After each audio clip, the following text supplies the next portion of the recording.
the transformation into a squirrel. Ryan, a young man from Miami, was deeply in love with Emily, who lived in Boston. Their relationship was hard due to the distance, and recently, Emily had been avoiding his calls, making Ryan feel that something was wrong. One summer night, while watching a documentary about animals, Ryan was fascinated by a segment on squirrels and how they communicate. Suddenly, a wild idea came to his mind. What if I became a squirrel? Becoming a squirrel could let him sneak into Emily's life without her noticing. Ryan spent days researching and found the address of a quirky scientist named Dr. Carter in Miami. When Ryan visited, Dr. Carter told him, "Turning into a squirrel is possible, but it comes with a cost. The spell will last only a week.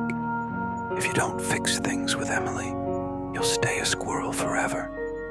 Ryan didn't hesitate and agreed. The next morning, he woke up as a small, furry squirrel, his tail swishing behind him. He immediately set off for Boston, jumping from trees and running along rooftops. At first, the adventure seemed exciting, but soon, Ryan realized the difficulties. Dogs chased him, food was scarce, and he had to dodge cars. After several days, he finally arrived at Emily's house. He climbed onto her balcony and peered inside.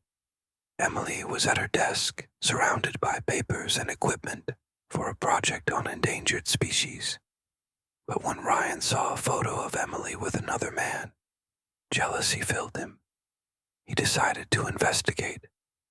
That night, when Emily left the room, Ryan sneaked inside through an open window and jumped onto her desk. He rummaged through her papers and discovered that the man in the photo was her colleague, and they were working on a confidential project. Ryan was relieved. There was no affair. Emily had just kept this part of her life private to protect him from the stress. However, when Emily returned and saw the squirrel, she tried to shoo him away. Ryan, trying to communicate, began to arrange the papers to form her name. When Emily saw this, she froze and whispered, "Ryan." In that moment, Ryan's body slowly began to transform back into his human form.